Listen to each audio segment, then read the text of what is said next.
What happens when one man tries to watch all of the horror films and sci-fi films of the 1950s? Well, we're about to find out because I'm your host, Josh Spiegel, and this is the 50s Project.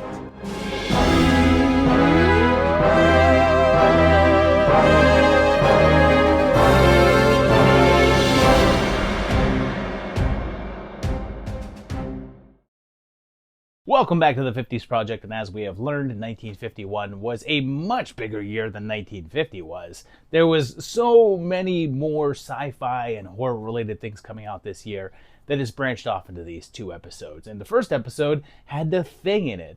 So can we get bigger than that? Yes, we can. Well, now the second half of 1951 is starting big because on September 18th in New York City, there was the premiere of a film that opened wider 2 days later on the 20th, and it's The Day the Earth Stood Still. It begins with a flying saucer setting down in Washington, D.C., landing in the middle of a baseball field. The media gather around, and before long, a door opens up and a humanoid figure walks out. He says he comes in peace, but this is America, so someone just shoots him. So this big robot comes strolling out and opens up his visor and starts blasting guns. The alien is taken to a nearby hospital and his helmet comes off, revealing him to look very human, and his name is Klaatu. He says that he's been sent to address all the world's leaders, and meanwhile, the robot, Gort, just plants itself outside the ship. Klaatu escapes, though, and settles into this little boarding house nearby where Aunt Bee is, and he bonds with young Bobby. But then he seeks out Professor Bernhard, a local genius, and lets him know that his race has been watching Earth and saw that we were developing advanced weaponry. They're trying to communicate that if we don't tone down the aggression and start to work together, our entire planet will be eliminated. Things ramp up when Bobby finds out that his buddy is the spaceman, and then all mechanical equipment on the planet stops working, with the exception of anything that would sustain life like hospital equipment or planes in flight.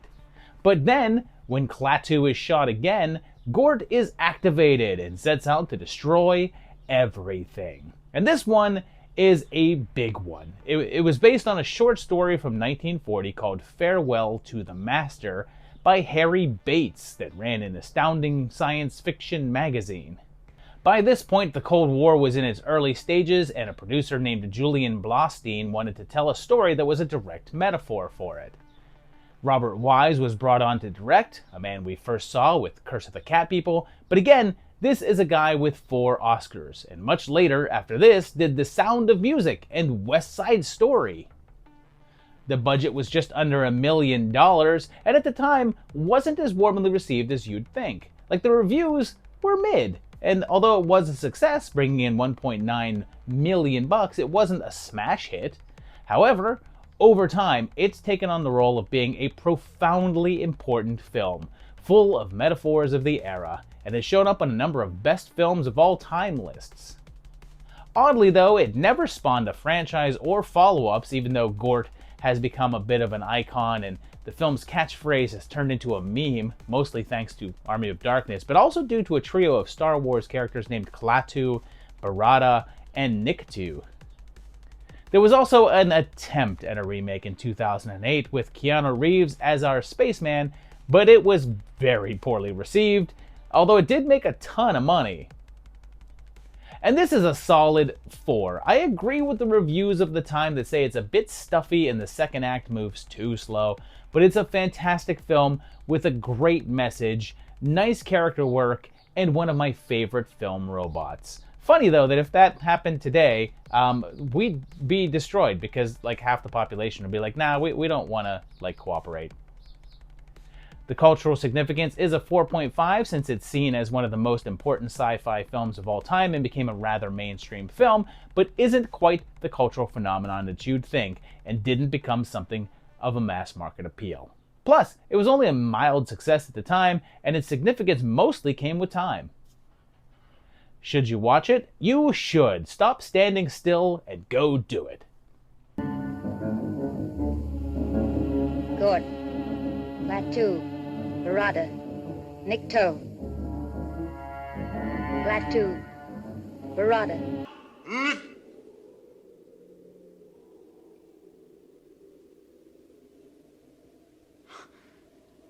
Necktie.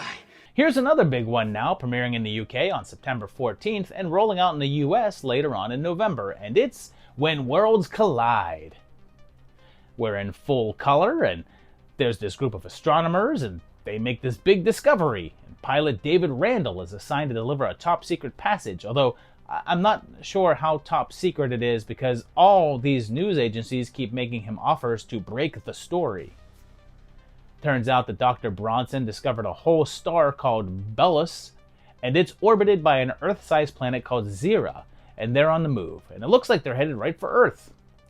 If the doc's calculations are correct, they're going to run straight into Earth and destroy it. They have 8 months until the expected collision, although they'll have a close call beforehand, and they plead to create arcs to get off of the Earth and get to Zira, but they're laughed at. Word spreads and a wealthy businessman decides to help them create a giant ark, but it'll only hold about 50 to 60 people, and Stanton wants to be the one to decide who can be on it. They don't allow that, but give him a guaranteed spot, and even in the 50s, rich dudes took the place of someone likely well more qualified just because they could pay for it. Everyone starts freaking out, and I should point out that there's a weird religious aspect going on in here, since the movie starts with showing pages from the book of Genesis and lots of discussion about God throughout. That close call happens, causing earthquakes and volcanoes, and a variety of disasters and mass destruction everywhere.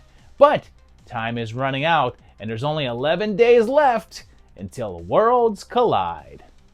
So this one was from Paramount and was produced by George Pal, and originally it was going to be directed by Irving Pichel, but the gig ended up going to Rudolph Mattei, and it's the first we're seeing him, but he had earlier done several films, including the classic DOA.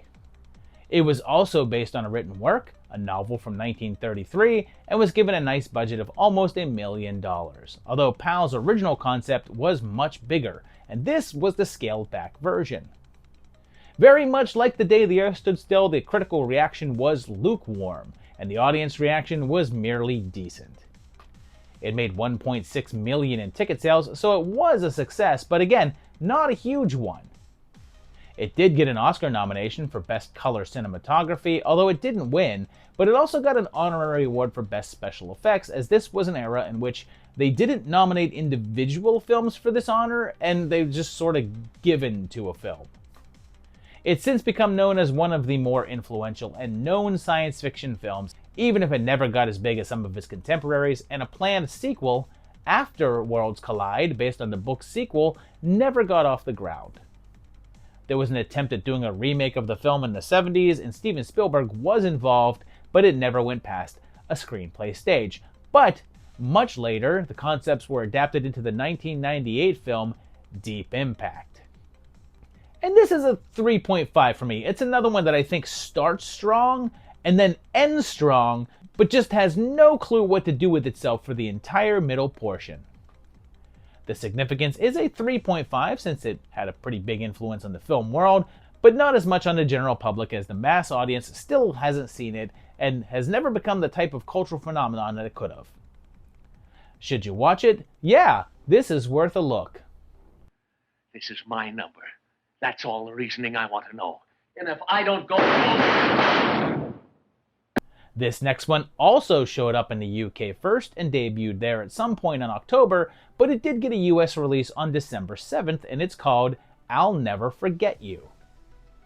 There's this scientist called Peter Standish, and he's played by Tyrone Power, and he's in a nuclear lab, and one of his co-workers takes him back to his lavish house that he inherited.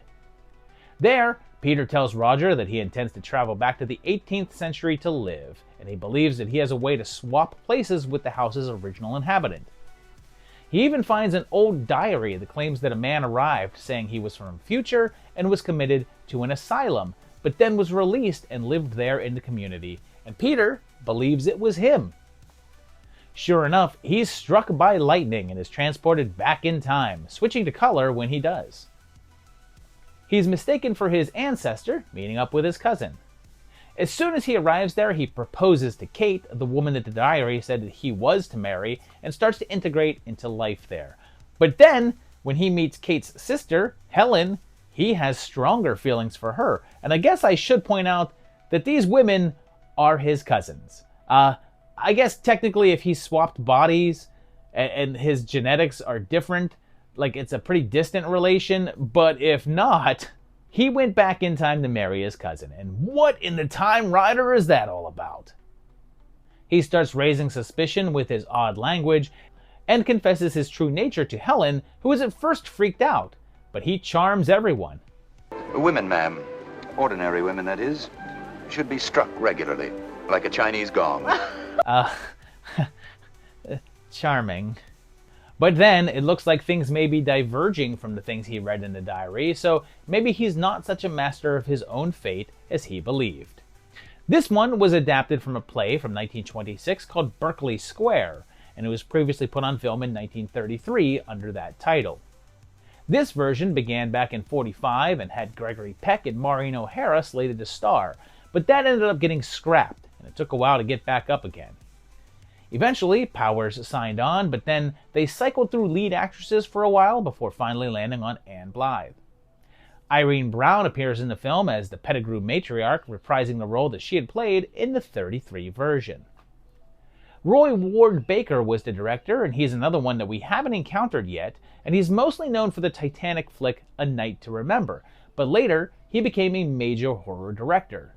He did Quatermass and the Pit, Scars of Dracula, Dr. Jekyll and Sister Hyde, Vault of Horror, and more. This version changes the title of the play and original film, but in the UK it was known as The House in the Square, going by the title of I'll Never Forget You in the US. It was very successful, earning more than both The Day the Earth Stood Still and When Worlds Collide, although it didn't quite achieve the longevity that those did. And this is a 3. I like time travel movies and the idea that there's this fixed timeline that we can't alter. Although I wish that was more of a factor here as opposed to the love story that it mainly is. The significance is a 1.5 since it's not that well known and didn't really impact the genre, but was popular at the time and had some name value involved. Should you watch it? I'd say so, although I can't guarantee that you won't forget it. So those last couple were more science fiction oriented, but we're going now to our horror side. And on October 10th, in Los Angeles, there was the premiere of Bride of the Gorilla. It's set in the jungle, and we meet Dina Van Gelder, and she's married to a much older man, but their relationship is on the rocks. She flirts with one of his employees, Perry Mason, and he's also involved with another woman who he jilts. Klaus fires Barney, so he comes back and confronts him, but accidentally kills him, and the whole thing is overseen by Lorena's mother. But then she actually covers for him, saying it was only a snake bite that killed Van Gelder, but then casts a curse upon him. Barney and Dina get married, but he sees his hand become hairier and more beast-like. He starts feeling strange, and then one night wanders out into the jungle and watches as he transforms into a gorilla. It doesn't last long though, and he transforms back, but seems to be in a lot of pain. Doc Viette has his suspicions about Barney's involvement in Klaus's death, and when he goes to talk to the local police, the commissioner is Lon Chaney Jr., the first time that we're seeing him since 1948's Abbott and Costello Meet Frankenstein, although he had appeared in films of other genres in the meantime. He believes that the recent rash of animal deaths around is the work of Sukara, a jungle demon that merely looks like a gorilla. But will Dina figure out that Barney has been cursed and she's just a bride of the gorilla? Well, this is the state of the horror realm at this point, and this type of B-movie just wasn't that prevalent. Keep in mind, at this point in his career, Raymond Burr was a known star, but not a major player, and Lon Chaney got bigger billing than he did. It was both written and directed by Kurt Siodmak, and this was his first credited directing gig. We'd encountered his writing a whole lot, though, since he did the scripts for The Invisible Man Returns, The Wolfman, Frankenstein Meets the Wolfman, I Walked with a Zombie, and a whole lot of others. It was a rush job shot in only 7 or 10 days, depending upon which report you believe. And I guess at one point, Shodmak wanted Chaney to play the role of Barney, but with him aging out and his appearance getting worse due to his alcoholism, he kept him as the policeman. It sort of fell to the wayside though, and didn't really make a big splash in the film world, although it's shown up on a bunch of bad movie rosters. And it's okay, it's a 2.5. I was kind of hoping it would be sillier, but it plays it all so straight, and there's just not enough gorilla going on. The CS is just a 2 since it's not a familiar name, but it has some cult cachet and has both Burr and Chaney in it, and Shodmak in charge. Should you watch it? It's probably skippable, but it's not a bad watch.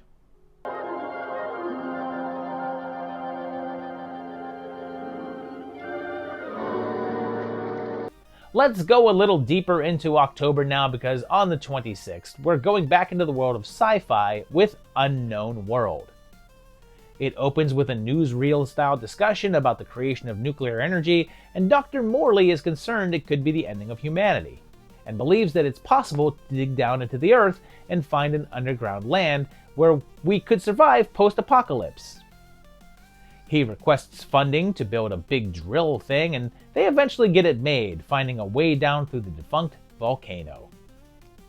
They head down, planning for it to be permanent, and they have their meals in the form of these little pills. But why do I think that these are all just like Adderall? They eventually make it to these big caverns, filmed in Carlsbad Caverns in New Mexico, and it's a big pocket with breathable air. They say they're 100 miles down, and that's about the point where they'd start hitting some molten rock, but then 240 miles, which would be into the crust. They lose a couple of members, but finally discover an inhabitable land with water and air and everything they need to begin a new world. But they'll soon discover that things aren't what they seem.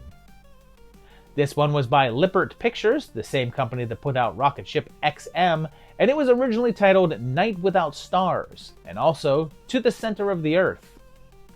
It was directed by Terry O. Morse, whose work we saw back in 1945 with Fog Island, and very shortly, he'll be the guy who handled the American portions of Godzilla. There's a weird bit of history in here in that Victor Killian plays Dr. Morley, one of the main characters of the film, and yet he's not mentioned in the credits. That's because this was the era in which Joe McCarthy led everyone in the second Red Scare and was branding those that held different political beliefs from the norm as communists, and had a large number of people blacklisted. Because Killian was a member of an unincorporated community called Free Acres in New Jersey, he was added to the blacklist, and the studio removed his credit from the film. There's no budget or box office available, so it's hard to tell how well it performed at the time, but it never really made an impact on the film world and was somewhat forgotten.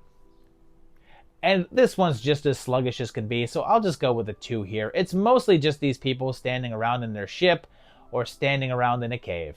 There's next to no conflict and very little suspense, and just not much of anything, really. The CS is a 1.5 since it did get a bit of notoriety and cult awareness, but not much, and is lost among its contemporaries. Should you watch it? Not really. You can leave this world unknown.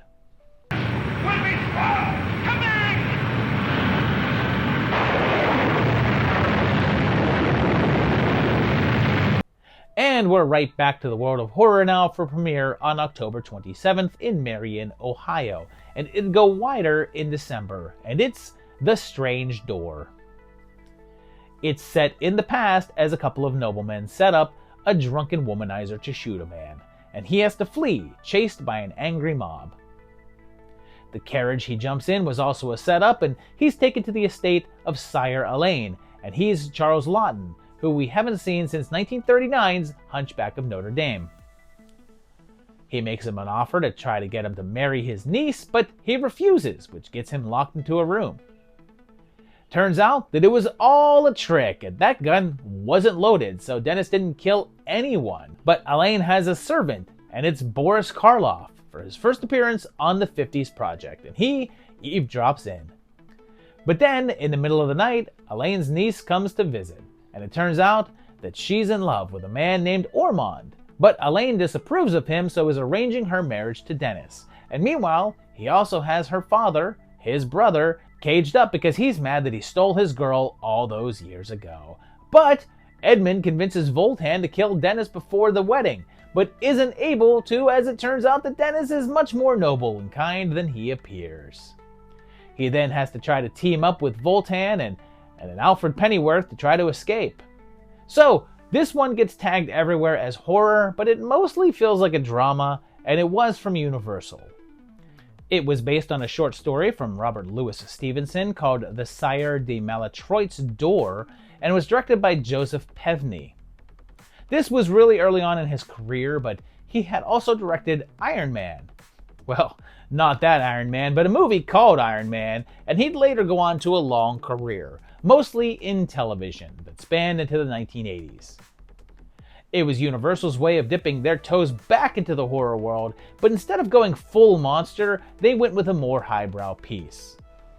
No one was very enthusiastic about it, with lead actress Sally Forrest not enjoying horror films, and Pevney saying he had no choice but to make the film as it was assigned to him via his contract. It's another one where there's not much in the way of financial information, so there's no way to judge how well it did in the long run, although it's not one that's spoken of too frequently. And I like this. It's a 3. It's not all that horror-y, but the story's solid, and Lawton is fantastic, but just not enough happens to really push it any further. The CS is a 1.5 since it's a rare Universal horror flick for the period, has Karloff and Lawton, but just never got all that much attention. Should you watch it? Probably. This door is worth cracking open.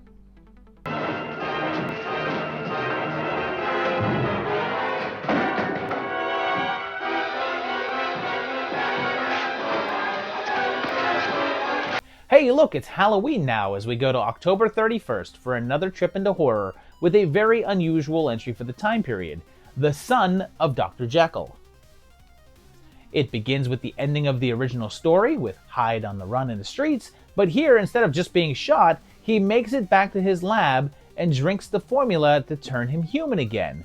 But his house is on fire and he falls from the roof and dies. Now, here's where things differ though, because the police discover that Hyde had actually had a child and killed the mother, and the inspector takes the baby in as his own. 30 years pass and that baby is now Edward Jekyll, and he's a student at the Royal Academy of Science, but they call his experiments witchcraft and expel him. And this is a little weird, but he's now engaged to the niece of the man who raised him. Like, I know they're not actually related, but it's still a little weird. He's told that he's inherited the Jekyll estate and is told the secret of his father by Dr. Lanyon, an old friend of Henry's. He's also shown his lab and experiments, although he's warned not to continue them, but Edward becomes very interested in learning about his father. Of course, he wants to vindicate his family name and chooses to perfect the formula, and eventually tries it out on himself and witnesses a change. He tells the public that he's worked it out and afterwards becomes an outcast of the town and then is blamed for several attacks. But is Edward going down the same road as his murderous father, or is there something else in the works here? So this one was from Columbia, and it was a really odd choice to do in this time frame, and keep in mind, this isn't a direct follow-up to the 32 or 41 previous Jekyll and Hyde films, and doesn't pick up after any specific adaptation, and is more of a sequel to the book than anything else. This one also faced some difficulties from the HUAC, the House Committee on Un-American Activities, since the producer's name is omitted from the credits, as is writer Edward Hubish's from some screenings, and he was hiding in Mexico to avoid a subpoena. They used a similar tactic with the transformation scenes as the 32 film, in which they used a tinted makeup and then placed filters in front of the lens that would block that makeup, a technique that only worked with black and white film. Again, there's no budget or box office listed, but it was directed by Seymour Friedman, another guy who we haven't seen on the project before, and taking a look at his roster, this will likely be the last time he's covered, since he didn't do much either horror or sci-fi involved. And this is fine. It's a 2.5. It's basically a retread of the original, just minus most of what I want to see from the original, since it's like 80% Jekyll and very little Hyde. And the Hyde we get is not what you think, and mostly not interesting.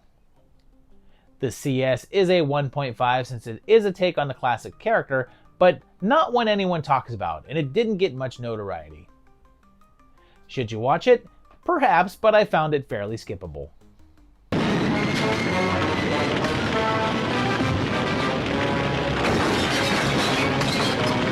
Alright, since the Sci-Fi project also covers superhero stuff and kaiju flicks, it seems fitting to address this, since on November 6th, there was the release of Superman and the Molemen. It opens with a recap of the big guy's origin, and I guess if for some reason you don't know, Superman is an alien from Krypton, and he now lives in Metropolis under the guise of Clark Kent, a mild-mannered reporter. This opens up in a small town called Silsby, and Clark Kent and his fellow reporter Lois Lane arrive to do a report on the deepest oil well in the world. Here, Kent is played by George Reeves, and he was a well-established actor and was even in Gone with the Wind. Lois is Phyllis Coates, and she had also been around for a while, but not as much as Reeves. They settle in for the night, but then these two little fellas come crawling up out of the ground and kill the night watchman. But I guess by scaring him to death and giving him like a heart attack. Great Scott! And if you didn't know, there was a time where Superman was known to say, "Great Scott," when surprised. That line was very often associated with the character, at least until Doc Brown co-opted it, but it used to be a common phrase. The foreman tells Clark that they closed the well because they think they struck radium instead of oil, and their samples seem alive, plus the fact that they seem to have discovered that the center of the Earth is hollow. Meanwhile, the little fellas come back up and stroll about, and the town wants to hunt them down. So Supes jumps into action, and it's Superman against two childlike mole people. However, will he succeed? He goes into action and saves a man falling, and this is just some amazing effects work here. But who are the Mole Men? Are they the threat here, and will Superman be able to stop them? And this is a big deal because this is the very first Superman movie, and is in fact the very first DC superhero film. There were previously film serials, as I've covered earlier, but this is an actual feature film produced independently and released by Lippert Pictures. Lee Sholem was the director, and it was only his third film, and he'd go on to do a lot more, including a bunch of episodes of the Superman TV show. In a way, this film was more or less the pilot episode of that show, which would be called Adventures of Superman, and ran for 6 seasons with the same actors as we had here. This film would end up being split into 2 and aired as episodes of the show, but not until the finale of the first season. Originally, they wanted Kirk Alyn, the actor who played Supes in the film serials, to return, but he wanted too much money, so they cast Reeves instead. The film version was moderately successful, but less so than the TV series that it became, which was a major sensation. It would end up being the last Superman feature film all the way until the '78 version, and marks a big turn in the success of a major character. And I'll give it a 3. It's fun and all, but I prefer a bit more Superman in my Superman movies, thank you. Plus, due to the budget, even when he is around, he doesn't do all that much that's super. I'm torn on the significance, so I'll go with 3.5. It is the first full feature with the big blue Boy Scout, but I feel like the serials already established him to the live action world, and he was more defined by the TV show than this film. Should you watch it? Yes. Faster than a speeding bullet. Well, I mean, not that fast, but like, I don't know, at some point?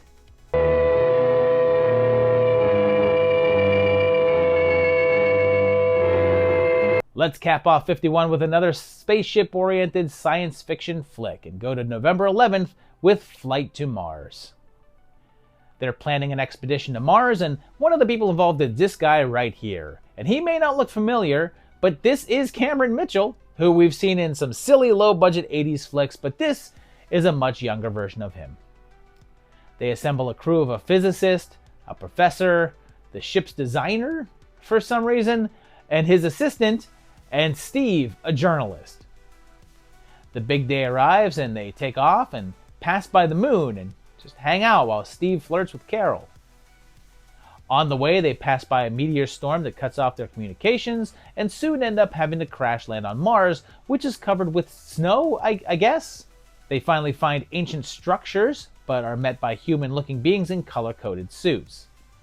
They have a massive city there, underground, and their civilization is more advanced technologically, and they hope to team up with the Martians to repair their rocket. However, it turns out that the Martians' planet is dying, and they're looking at the Earthlings as a way to get their rocket and escape to Earth, and don't plan on telling them. Jim meets up with his assistant, a lovely Martian named Alita, and she's played by Marguerite Chapman, and she got top billing on this one, and we haven't seen her here, but she was a big player in spy films and romance flicks, as well as being known for going overseas to entertain the troops during the war. But then, when they figure out that the Martians are planning to double-cross them, they try to hurry their efforts to get away. And this one is from Monogram Pictures, a company we haven't heard from in a while, but they were still very active in other genres.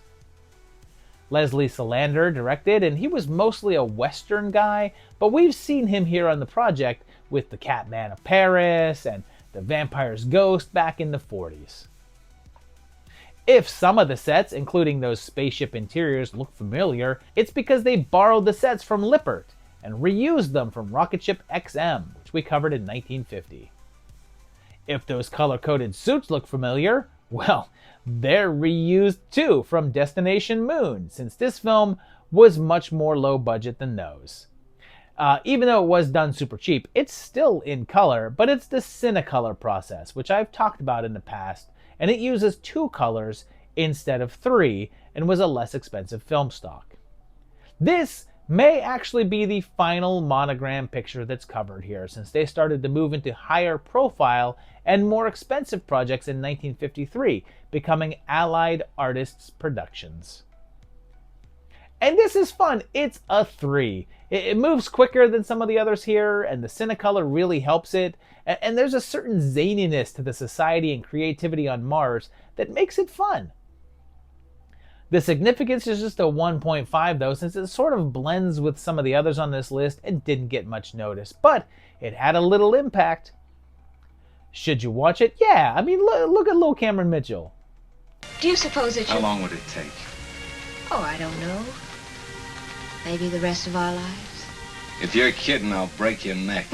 So there you have it, the second half of 1951. My favorite of this block is The Day the Earth Stood Still. It is a great classic movie.